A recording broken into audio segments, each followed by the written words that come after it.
My Teaching with Technology and Media Philosophy by Sarah Tunstall. My philosophy of education in terms of how I see media and technology used in my classroom is quite simple. I believe that students need to have a stimulating environment where they can grow academically and emotionally.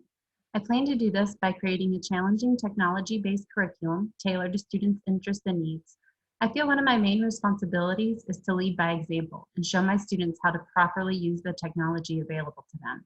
Besides showing them the way around the various types of technologies, digital safety, balance, and responsibility will be a motif in the classroom.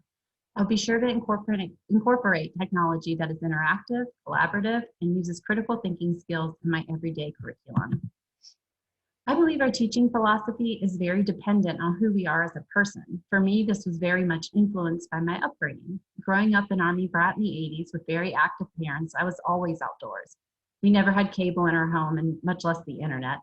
I got my first cell phone when I was a freshman in college and internet access my junior year. While I do appreciate the use of technology and the internet, I find it, like most things, it's better with moderation. With my own children, we are outdoors a lot.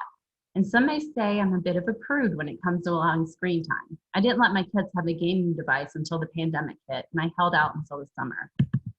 I am aware of the positive uses of technology in the classroom and beyond. By having a curriculum that is infused with interactive technology, as well as allowing students to collaborate on projects and assignments.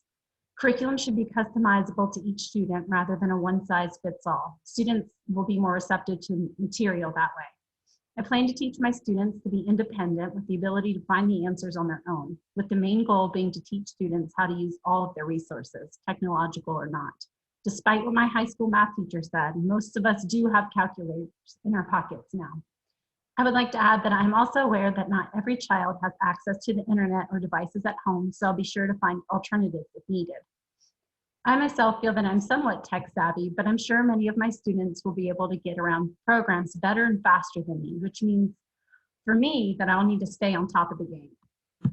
I hope to encourage my students to both live outside the screen, but also be knowledgeable of how to use it to the fullest advantage in a safe and responsible way, especially when it comes to social media and digital communication. I plan to emphasize the importance of real life and time connections. This is a picture of my house when my family and I lived in a little neighborhood in North Bend, Washington. No phones or video games. While I understand and personally use digital communication and plan to use it in my classroom, I also want to be sure to my students find value in non-digital connections. With teaching students to use their resources, they also need to be aware of how to use them in a responsible, ethical, and safe way, whether that be social media, information on cyberbullying, finding reliable resources, giving proper credit to authors and artists, as well as buying and selling items online, and ways to prevent becoming a victim of fraudulent scams. Students will be made aware that they will have to take responsibility for their actions, even in the digital world.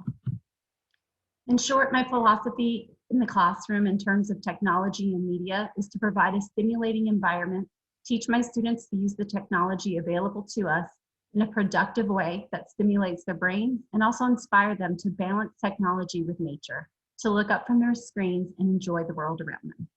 Thank you.